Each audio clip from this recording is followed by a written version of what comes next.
Okay, so imagine you wake up tomorrow morning, you pour your coffee, and you just look out the window. Sounds pretty ideal, honestly. Right.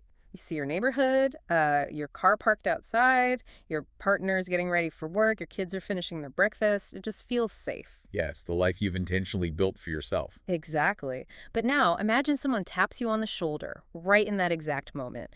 They point at your family, they point at your house, and they say, "You do realize you are currently the victim of a massive coordinated hostage situation, don't you?" Oh, wow. That is a deeply, deeply disturbing thought experiment to entertain. It really is. I mean, looking at the very foundations of your safety, the things you rely on most, and being told they're actually the mechanisms of your captivity. And that intellectual whiplash is the entire focus of our deep dive today. Mhm. We are exploring this highly unconventional, honestly incredibly radical essay. Published in May 2007, right? Yeah, May 2007 by an author named Zhu Feng. The title is The Invisible Chains. Humanity Has Been Kidnapped. Which is quite the title. It sets the tone immediately. But before we get into the actual mechanics of his argument, I want to be crystal clear about our mission for you listening today. Yeah, that's crucial here. We are absolutely not endorsing these viewpoints. The ideas we're going to unpack, they touch on heavily charged political, religious, and social structures. Right, so we aren't taking sides, and we aren't adopting this philosophy. Not at all. Our goal is strictly to put on a completely alien lens, view human society through it impartially, and just understand how the author constructs this sprawling argument. Okay, let's unpack this. Which is an incredibly rigorous mental exercise, by the way. How so? Well, engaging with a perspective that completely upends your baseline reality, it forces you to articulate the why behind everything you accept as normal. Right, you have to actually justify it. Exactly. Because if you can't defend the foundations of your daily life against a radical critique, you kind of have to ask yourself how sturdy those foundations actually are. That's a great point. So we should probably start where Svofeng starts, which is this surprisingly grounded legal definition of a crime. Yeah, he defines kidnapping very strictly. He does. He says it's depriving a person of their physical health, life, and personal freedom through violence, threats, or confinement. Right, where the victim is made completely powerless to resist. Exactly. And all of this is to fulfill the kidnapper's specific goals. And that is the universally recognized definition of the crime, right? Yeah. You are removing someone's agency and physically confining them. Right.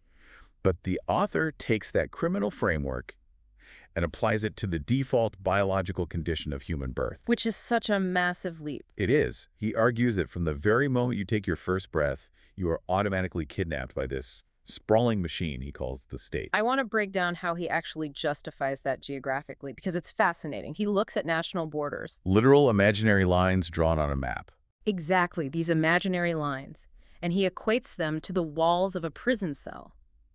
In his framework, you did not consent to be born inside those specific walls. No, you had zero say in the matter. But your physical movement is entirely restricted by them anyway. And if you attempt to cross those lines without the state's permission... Which we call illegal immigration. Right. Swafing frames that as being functionally identical to a prisoner attempting a jailbreak. It's wild because he just completely strips away the entire concept of the social contract. Yeah, he really does. Because usually we justify the state by saying, well, we trade a small amount of absolute freedom for order, infrastructure, protection. The classic compromise. But Swifeng rejects that trade-off entirely because there was never any initial consent. Right, you never signed a contract. Exactly. Because your physical body is confined to a designated geographic zone by these artificial walls, and because you require a piece of paper. Like a passport. Like a passport, just to request permission to leave. He says you are fundamentally a captive of the state machine. Normally, we view families and home countries as our safety nets. In this text, it's like waking up in a cozy house you thought you owned, only to be told it's actually a supermax prison you were born into. What's fascinating here is how he explicitly attacks the concept of normal. If you are born into captivity, you lack the context to realize you are a captive. Yeah, it's like being born wearing a virtual reality headset. You just never question the pixels or the limits of the software because your brain has fully accepted the simulation as base reality. That's a perfect way to put it. He's arguing the concept of a nation is just the software keeping you confined. And he doesn't stop at the geographic borders, which is where it gets really personal. He argues that this captivity scales all the way down to your living room. Yeah, the family unit. Right. He views the family as a secondary program designed to enslave people for life. And the author is incredibly methodical about how the family functions as a trap. He describes this family prison as being surrounded by 4 distinct interlocking barriers. He calls them layers of iron wire, I think. Yes, layers of iron wire. They are the moral barrier, the legal barrier, the debt barrier, and the emotional barrier. Let's actually unpack the mechanics of those barriers, because that is where his argument moves from abstract philosophy to the really tangible reality of daily life. Okay, let's look at the debt barrier. Yeah, take the debt barrier. In this worldview, a 30-year mortgage isn't just a financial instrument you use to buy a home. No, in Schweffing's framework, that mortgage is a literal tether. A tether to the state. Exactly. It ensures that your physical body remains firmly anchored in the state's workforce for 3 solid decades. You must continuously sell your labor to the machine just to pay the debt. Wow, and the legal barrier reinforces this, right? It does, through marriage licenses and guardianship laws, formalizing your obligations to the state. And then the moral barrier uses societal guilt to ensure you don't just abandon those obligations. So you essentially exhaust your entire lifespan maintaining this tiny, localized prison cell called the household. That's his argument, yes. Okay, so the state keeps us in a massive geographic box, and the family keeps us in a highly regulated financial and legal box. Right. But physical and financial boxes inevitably breed resentment. I mean, eventually, prisoners realize they're trapped and they riot. Which leads to the next logical phase of his argument. Yeah. If the structural chains are so tight, why is humanity so incredibly compliant? Because physical confinement is inefficient on its own. To maintain long-term captivity of billions of people without constant rebellion, the captor has to secure the mind. The psychological chains. Exactly. The psychological chains have to make the hostages actually want to stay in the box. Here's where it gets really interesting. It's like a culturally enforced Stockholm syndrome. That is exactly what he's describing. Let's look at how Schweffing weaponizes the most beautiful aspects of the human experience. Take his view on love and affection. It's pretty bleak. It really is. He acknowledges that love is the nectar of life, but he claims that because humanity misunderstands it, love actually functions as the ultimate compliance mechanism. He calls it mutual kidnapping. Mutual kidnapping. Explain the mechanics of that. Well, the mechanics are insidious in this text. Parents are kidnapped by their obligations to their children. Okay. Children are kidnapped by the expectations of their parents. Spouses kidnap one another. Because the underlying emotion is love, you willingly surrender your physical and mental freedom to fulfill the other person's intentions. So you form this intense emotional bond with the very people who are anchoring you to the prison floor, and you just call it a beautiful life. That is the tragedy of it in his eyes, yes. And if love is the compliance mechanism in the home, he views religion as the psychological coping mechanism. Right, for the existential dread of being trapped. Exactly. He frames religion directly as an anesthetic. It uses these sweeping promises of a beautiful afterlife to implement a spiritual kidnapping. Numbing the critical thinking faculties of billions of people. And the text uses a highly specific, kind of visceral metaphor to explain this numbing effect, right? It does. The author compares long-term immersion in religious doctrine to living in a room filled with fish and mutton. Oh, wow. That's a pungent image. It really is. He says if you spend enough time in that environment, you become so accustomed to the stench that you can no longer distinguish between the two smells. So the unnatural becomes completely normal. Precisely. For Schweffing, placing arbitrary, unnatural restrictions on human thought and behavior is a severe violation of freedom. But because individuals are steeped in these religious doctrines from the moment they are born, the restrictions just feel completely natural. The anesthesia works so well that the patient doesn't even realize they're on the operating table. They just accept the doctrines as the fundamental laws of the universe. Right. Okay, so love creates mutual obligation, and religion provides the anesthesia to tolerate the confinement. Yep. But what happens when the machine actually needs the hostages to act? Like when it needs them to fight or expand the borders? Well, that is where he introduces politics. If religion is the anesthetic, politics is the stimulant. He describes politics as the ultimate tool of division, right? Trapping fearful people into the machinery of massive interest groups. And it operates almost entirely through grandiose slogans. Which brings us to World War II. He points directly to that conflict to illustrate the terrifying efficiency of this mechanism. It's a very dark example. It is. The text highlights how millions of young German and Japanese citizens were kidnapped by political ideology and marched straight into the meat grinder. And the true tragedy, according to Juefen, isn't just the sheer loss of life. Right, it's the psychological state of the victims as they died. Yes, they felt noble.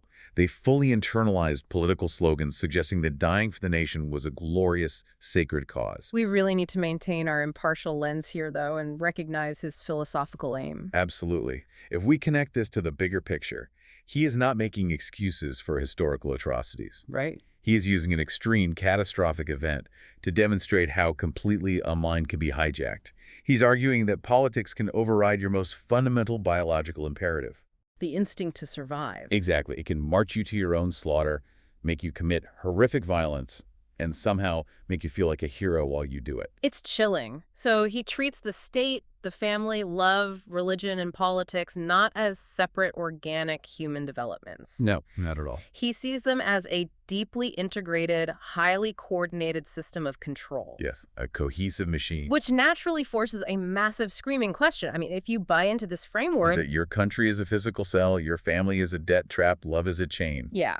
And your religion is a narcotic, and your politics are a lethal psychological stimulant. If you accept all that, who built the machine? Machines usually have operators. Right. Does Ziffing actually point a finger at an architect? He does, and I have to say the transition is pretty jarring. Tell me about it. He moves abruptly from this socio-political critique into cosmic theology. He explicitly names Satan as the ultimate kidnapper. That is a massive tonal shift. Wait, Satan? Yeah, Satan. But it's crucial to understand how he's utilizing that figure, right? In this text, Satan is not presented as an abstract concept of evil or, a guy with horns and a pitchfork. No, he is framed as a cosmic puppet master. Yeah. Systemic architect. Right. The state, the family, religion, these are just his tools. They're like the administrative departments he uses to execute a global hostage situation. But the motive is where the philosophy gets incredibly dense. Why does he say Satan is doing this? Well, the author claims Satan kidnaps humanity to play games and derive pleasure. Which sounds standard enough for a villain. Sure, but then he introduces a much more complex structural motive. He states that this massive kidnapping operation exists to maintain the dynamic balance of the overall life of the universe. Whoa, pause. Dynamic balance of the overall life of the universe. Yep. That sounds like heavy science fiction. What does that actually mean in plain English within this framework? That's a lot to wrap your head around. Is human suffering supposed to be like a literal energy source keeping the galaxy running? Think of it more like cosmic thermodynamics or managing a highly volatile ecosystem. Okay. In Schwiffing's view, human beings are incredibly powerful, chaotic entities. That tracks. Right. And if you give a chaotic entity absolute unrestrained freedom without any understanding of how to use it responsibly, they will consume and destroy everything around them. They'll burn the terrarium to the ground. Exactly. So the kidnapping, the heavy chains of the state, the restrictive morality of religion, the exhausting obligations of the family, it forces these chaotic entities into a rigid, predictable system. Oh, I see. It limits their destructive radius, thereby maintaining the balance of the wider universal ecosystem. That actually leads to a really surprising concession in the text. By explaining the motive that way, the author basically admits that humanity needed these chains. He does. He asks the reader directly, wouldn't human society have completely collapsed into chaos without the state, family, religion, and politics? And his answer is yes. Historically, the prison walls kept us from running off a cliff. Which completely reframes the nature of the captivity. The author acknowledges that humanity historically lacked what he calls correct theoretical guidance. So we did not possess the maturity or the operating manual required to handle true freedom. Exactly. So the kidnapping wasn't just malicious, it was a bizarre form of quarantine. We were entirely unaware we were captives, but that very captivity is what kept the species from annihilating itself. But then comes the pivot. He argues that this quarantine period is over. Yeah, time's up. He claims humanity no longer needs the prison because a new solution has arrived. He introduces something called Lifechanyuan. And Lifechanyuan is presented as the ultimate liberator. It is not just an idea, it is pitched as an entirely new era. A new paradigm designed to permanently sever these invisible chains. Exactly. The text claims that this Lifechanyuan system will allow people to finally walk the way of the greatest creator and experience a joyful, paradise-like life. It's offered as the sole escape hatch from Satan's massive machine. So what does this all mean? Because the essay transforms here. It really does. It goes from a dark, sweeping, almost cynical deconstruction of every major human institution straight into a profoundly utopian proposition. And I have to push back on the logic of that transition. I figured you might. I mean, we just spent this entire deep dive examining how institutions weaponize the promise of a beautiful future to trap people.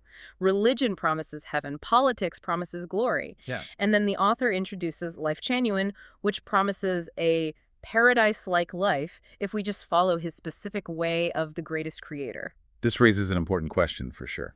If human beings burn down the structures of the state and the family to adopt this new Lifechanyuan system, aren't they just trading one universal framework for another? It's a fair critique. How is this actually escaping the prison rather than just moving to a more comfortable cell with a nicer view? That is the critical vulnerability of nearly all utopian philosophies. You advocate for tearing down the old walls, only to immediately construct new ones based on your own blueprints. Within the internal logic of Guefeng's text, however, the difference hinges entirely on that concept of correct theoretical guidance.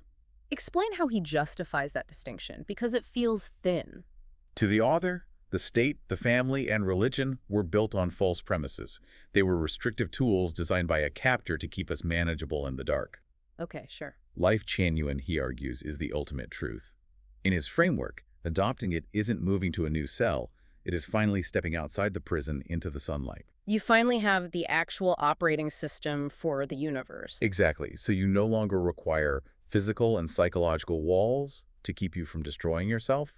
Freedom, to him, isn't just the absence of chains. It is the presence of this specific enlightened guidance. But it requires an astronomical leap of faith to trust that this new operating system won't just compile into another set of invisible chains a few generations down the line. It really does. And that tension is exactly why studying radical fringe texts like this is so valuable. The diagnostic portion of the essay is incredibly sharp, I'll give him that. Yes. It points out the coercions, the subtle traps, and the inherited obligations of our society with ruthless efficiency. It makes you deeply uncomfortable with the status quo. It does. But the prescribed cure often demands that you submit to a brand new absolute authority. It feels like a philosophical bait and switch. But regardless of whether you view this essay as a profound wake-up call or a dangerous fringe ideology, it forces an undeniably valuable mental exercise. It really does. It demands that you conduct a ruthless audit of your own existence. And for you listening right now, taking this framework and applying it to your own life is fascinating. Highly recommend trying it. Look at your daily obligations. Look at the mortgage documents sitting in your filing cabinet. Look at your passport. Look at the political party you vote for and the familial duties that exhaust you. Yeah. Ask yourself honestly, which of these are genuine, conscious choices that you actively made, and which are simply inherited, invisible chains that you accepted because everyone else did? Have you just gotten so used to the smell of the room that you don't even notice the walls anymore? It challenges the deep complacency of accepting the way things are. It really forces you to untangle the comfort of the familiar from the actual experience of freedom. We have covered massive ground today. We started by looking at literal national borders as the physical walls of a massive hostage situation. And families as localized debt traps. We explored the unsettling psychological arguments that love is a mutual compliance mechanism, religion is a cosmic anesthetic, and politics is a lethal stimulant. And we followed that thread all the way to a supposed cosmic struggle between an architect of captivity and a utopian escape hatch. It is a staggering attempt to diagnose the entirety of human suffering and offer a singular, unified way out of the maze. It really is an incredible piece of structural critique, if nothing else. I want to leave you with one final thread to mull over as you step back into your normal routine today. We discussed how the author believes these restrictive structures were historically necessary to prevent our self-destruction, but that we can supposedly survive without them now. Imagine that tap on your shoulder again. You are looking out at your safe, predictable life. Now, imagine if every single societal structure you currently rely on, your nationality, your legal protections, your property rights, your family ties, your religious comforts, was suddenly vaporized tomorrow, exactly as the author suggests is necessary. Just gone in an instant. Yeah. If all those invisible chains suddenly dropped to the floor all at once, would you actually experience ultimate euphoric freedom? Or would you just find yourself staring into a terrifying, unmanageable void?